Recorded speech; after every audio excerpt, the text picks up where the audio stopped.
Broadcasting from the business capital of the world, this is the Podcast Business News Network.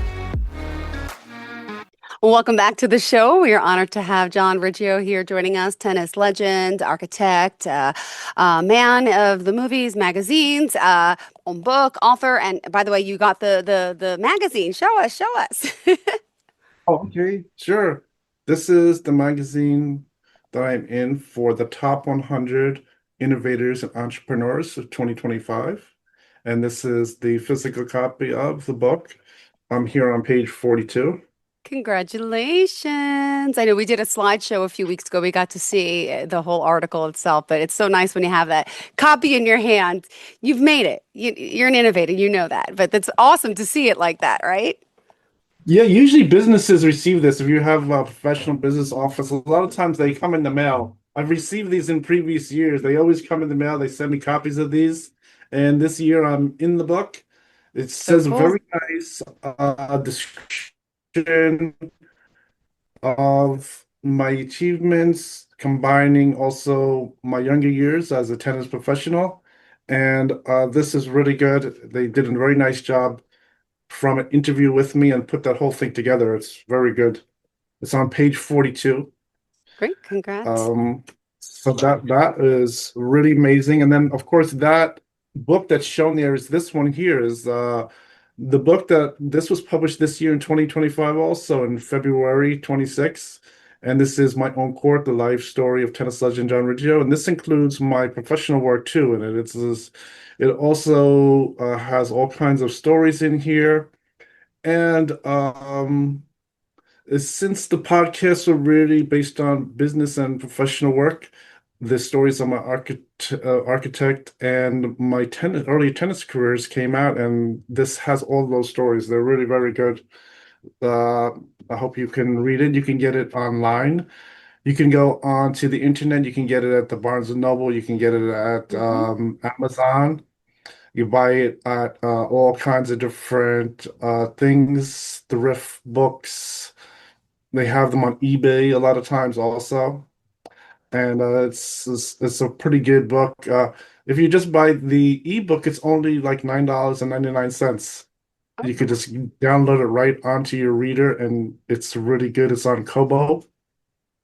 And if you like reading different language, you could always translate with the ebook too. Got it. It also comes in a soft cover, and it comes in the paperback and the hardcover. So that is really good. And a lot of people like the book. They read it and they've been giving me excellent reviews. They really like the stories in there.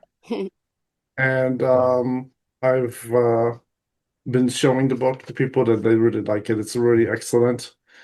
And then so now recently, the top 100 magazine, I was just in there. It was just published just this Yeah. last week. I received the physical copy of the magazine, and it's really amazing. They did an amazing job of really putting the whole story together, and which is really good. I like how they were able to do that. And it took a while for all the different stories to come out. I have so many more stories too. I'll tell you a few stories today. I sample a couple stories, one from my profession, and I could sample another interesting story from my career, which also had a mix of different things.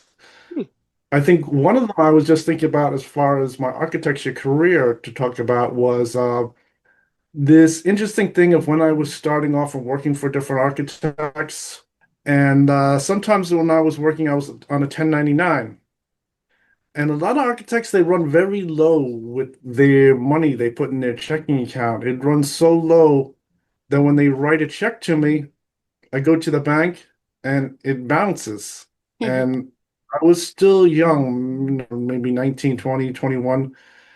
And I was wondering why someone would write me a check and then it would bounce. I've learned that the hard way, but yes, go ahead.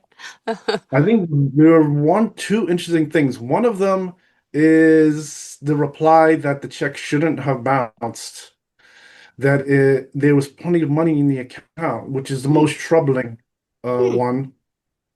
And I remember going to a Chamber of Commerce meeting in Hicksville where my office was, and this whole thing with problems with someone depositing a check over $3,500 was coming out. And I started to put the pieces together. I never figured out what the story was.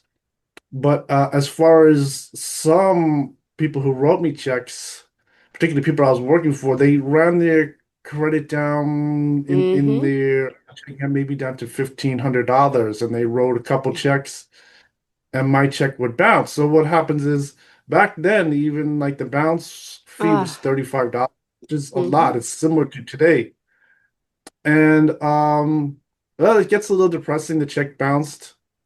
And but what happened was when I was getting a mortgage for a house, they told me the worst thing. They told me since I had a couple bounce checks, that was like a couple points on the loan.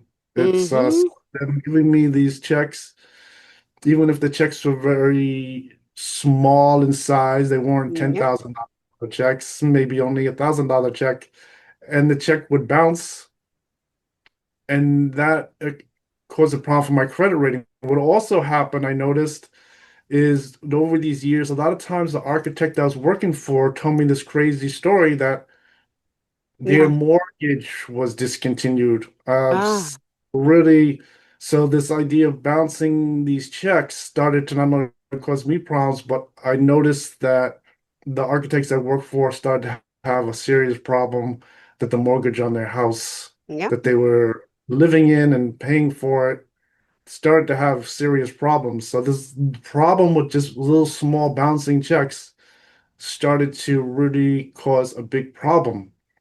And over the Yep. years, I've always watched that. Another thing I've also watched with checks and depositing them and not having a problem is not depositing two checks of the same amount of money. If you deposit two checks of the same amount of money, there's always this chance of them saying you deposited a double check where they thought they Ah. deposited two times. And that is the saddest type of thing happening. That is really horrible. I think the one interesting thing I just heard just recently from someone I do business with here is depositing a check and they put it into someone else's account by accident. Uh-huh. That's another thing. Always have to watch my deposits and things like that. So Yeah. all those little business things are really present for architects, and you're working for an architect. When I was younger, I was gaining experience, and all those little things were happening. And so there's things with getting the pouncing you checked and paying the $35 fee are only the start of the problem. Then it affects your credit. Mm-hmm. That was really horrible.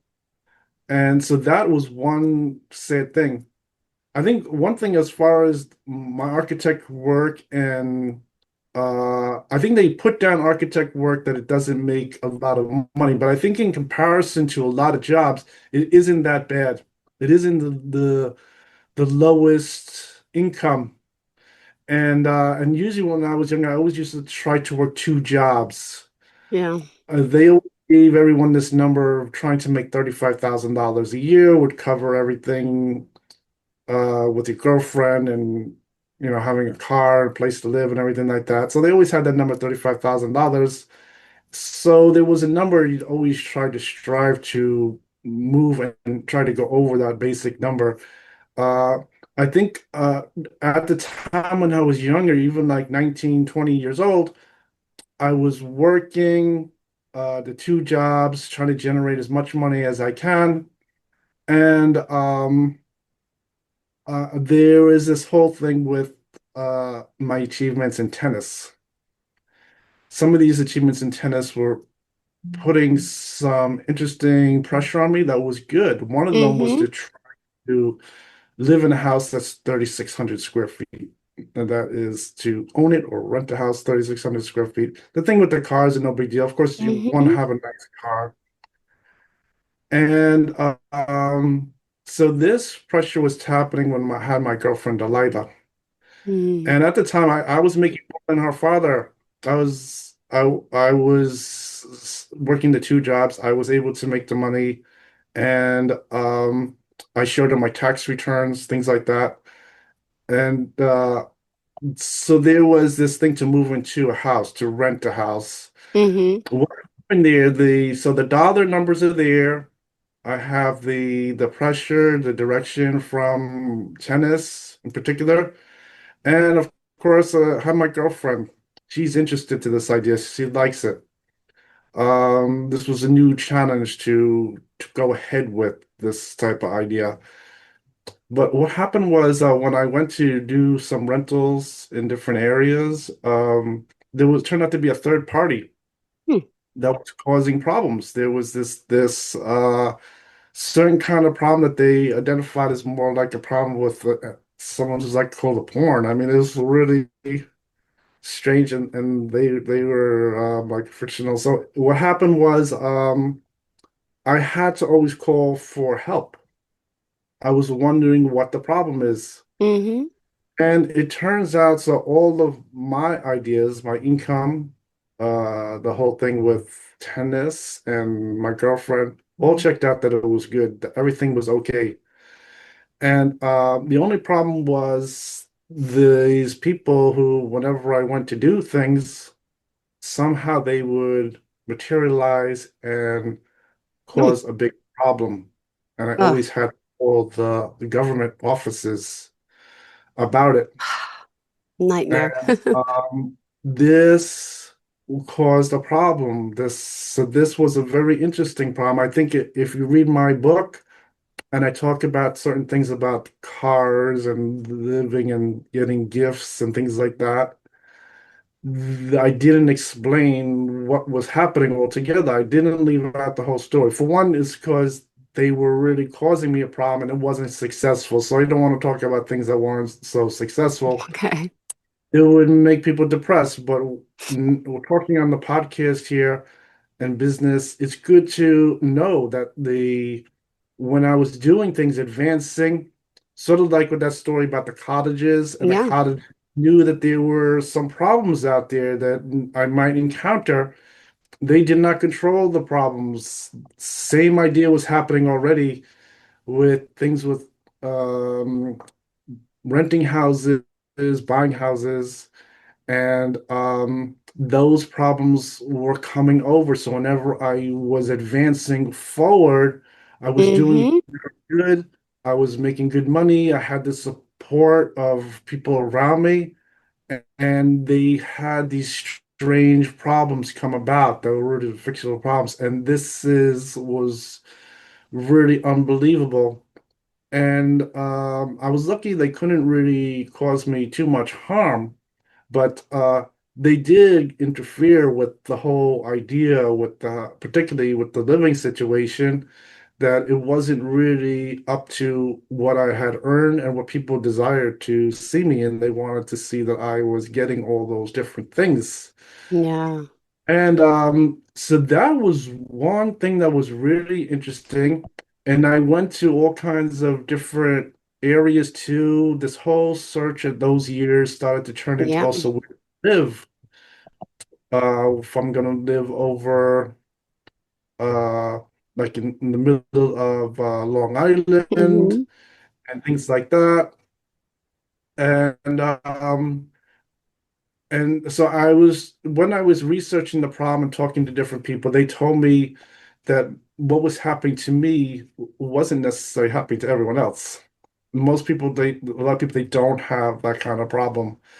So, this whole problem with those different people and everything was causing a strange kind of problem because during the years I was really working, progressing, building my business, working on my tennis, and had all the support around me. And this sort of Yeah. secret problem that was trying to stop me, that seemed to be like a porn issue, was Mm-hmm. really very strange. And what happened really was when I talked to different people at the end, since there were so many different interactions of these kind of problems, they told me really to not try to keep advancing. They told me just to keep Okay. calm. And Ah. what I did. So really the living situation, all those different things, I didn't really get the full amount of all the different things with the houses. I think as far as houses go, just to talk about it, when I was playing tennis at Sutton East, they did a little calculation and I could live in Beverly Hills. They Hmm. were saying a 6,500 square foot house would fit me very nice in Beverly Hills at that time. The whole thing was really to put it together. And I think even at that time, they had no idea that if I was to go ahead with venturing into something like that, I'd probably meet the same problem, the same kind of stop of whatever was happening there. Yeah. And that would sort of put a damper on things for me because I would go there and I would have that strange kind of problem. Not everyone had that kind of problem, but I'm not certain if that is more common in sports, that they try to give you problems and everything you do. I think most people, if you want to go to buy something, you usually just pay them the money and they give it to you, and that's it. It's so these kind of strange problems were really happening. So the whole thing with this achieving and them giving me exact numbers of square footage of houses, I went through a whole bunch of different cars too, different type of cars that I can have, and they're very nice. I think it's like for sport players, even one car they like to have is like we would have it for a short time was things like maybe like a Corvette or Ferrari Pininfarina type car. Some people they have some of those cars. If you didn't have those kind of problems, those are probably just easy to buy and sell. This ain't Yep. a big deal. So I think that was one interesting thing. I couldn't put it all together, all the different parameters. I didn't put it in the book as far as the different stops, but they were there causing some problems. They were interfering with my successes. And I think what happened is that some of the little status symbols, the useful, what I'm told, is they give people a little hint that you're doing something someplace, you're achieving someplace, you're important, and you're making successes. So those things will sort of maybe give people a little indication that I am doing very well, with all those different things. So that is one problem. Then I even got into going into different neighborhoods. And it turns out Mm-hmm. going to the different neighborhoods really didn't stop some kind of problems. I tried some different areas, particularly when I was young on Long Island, because I grew up in Yeah. Jericho, and I went over to different areas. They have some nice areas to go to and tried a variety of different areas to see if that was something that would push me ahead and those strange problems would go away. But it really didn't make that much of a difference. They just had a different story. And that was the strangest thing. And some of them stories, they also, I think, some stories were coming back, and maybe it had to do with something about my girlfriends, and I don't think it's really true. I think maybe it was just people trying to spoil my fun, sort of like with you watched that old movie Animal House, and they're just trying to spoil your fun. And the sad thing is that since they were able to interfere with all those little different things, the houses, the cars, and some things like that, instead of continuing to try to keep on pushing to try to get all those different things, I was really recommended not to really try to push ahead too much with that. And so I think that is a little sad, and that's why I didn't put it in the book Yeah. altogether. Ah. Uh, Wow. some people, as far as things in sports in particular, I was told they were able to get a few status symbols, and there was a Raffaella Reggi from Italy. She was telling me the story Oh, that she did have a nice Ferrari in the garage, and they were able to put that together for her. oh my They, goodness. yes, so Nice. she had a very nice gift there for her, and they kept it well. So while she was here playing in the USA, they kept it there for her. So she really had a nice. symbol of her playing and things like that. So I knew about all those different symbols. They told me exact numbers and names and things, but for some reason there was this invisible problem that kept on coming over Mm-hmm. to interfere. And from really going after them, Yep. ultimately they said not to really to bother with doing too much. And I think some things like that also has to do with sort of like with work, gaining more business experience, maybe just learning more savvy in what you're doing to try to advance and not really just trying to go ahead and get stopped. So that was one interesting thing. And so I think some things about the podcast and writing the book and things like this, and now the top 100 is pretty good that I'm able to put the whole story together, and it's coming out really good. They're getting the idea that I have a nice quality story to talk about, and I'm able to use these different ways that they could see the story, and you could learn from all these different things. So the different things I'm talking about today with those little problems and Yep. even like bounce checks, I didn't really put in the book because you're gonna get depressed and you're gonna think No, uh, but you're normal. You're real. We get it. It happens to my all of us. successes that ruined my successes. But so that was one interesting thing, and I think as far as just starting off with the thing, but just like the simple bounce checks and things like that, I've watched all those much more closely these days, and Yep. th- uh, uh, that type of occurrence isn't that often these days as years ago. I don't have no idea why people would keep $1,000 in their account. I just noticed from that learning experience, I would never keep $1,000 in a checking account. I would always keep enough money to cover all my bills. So I knew even if I wrote any check, it would never bounce. I had to learn those experiences from people I worked for writing checks for me. And then I kept wondering why they wouldn't keep a float of money that they wouldn't have a bounce check. Of course, the only exception to that is when they tell me they had plenty of money in the account and it should have went through is the Yep. really troubling story. And I have no idea what that ever backed. I don't know if anyone ever solved the problem with things like that. But that was another a troubling part of those stories with the checks. If there was enough money and it shouldn't have bounced, and no one could figure out what was happening.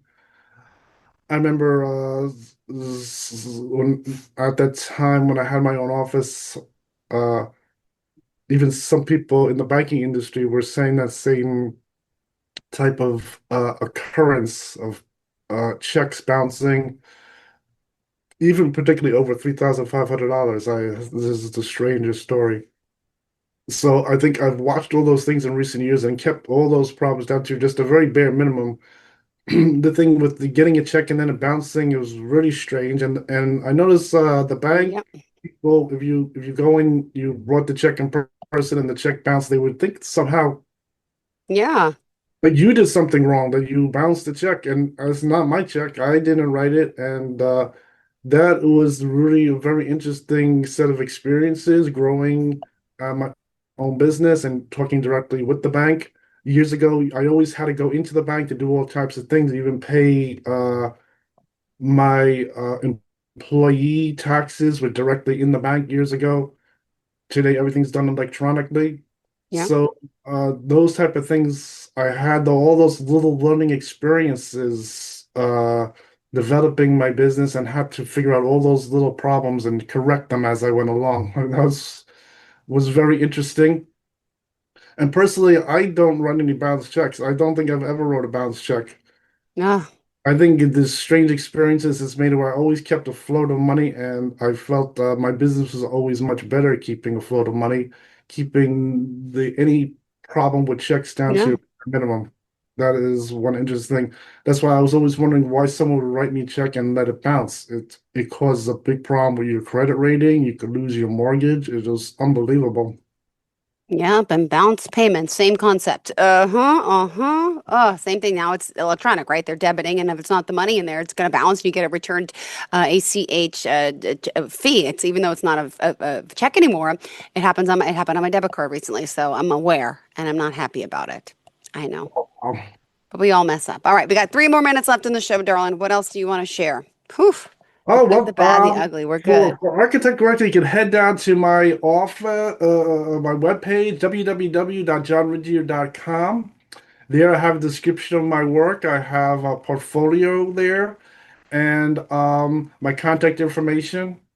And of course, for my book, if you go onto the internet, just look up my name, you can find my book. Read the book and you really enjoy the stories. Oh, we really will. And it's just funny every week. And I've talked to you for years now. You got some amazing stories. You might need a part 2 to my own life story, right? Any plans to work on a second edition? Yes, I think as far as this, I'm interested to add some more of my own personal stories, and but I'm not up to it yet. I'm not even on the full 12 months on my book, so not till next to February. I don't think I'm going to do anything, but eventually I think I will add to the book. Yes. All right. Looking forward to it. Thank you again. Always a pleasure having you, darling. And I guess we will chat next week. All right. Happy holidays. All right, thanks a lot. Happy holidays. See you, Jill. Bye. Bye, sweetheart. Thank you.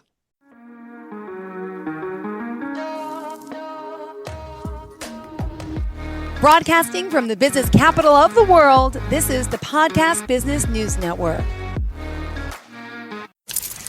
Let's go inside the mind of a 10-year-old. I should have worn those earrings today. I like those earrings. Gabby has those awesome earrings. I need to ask her where she got those, but that's just what she would want me to do.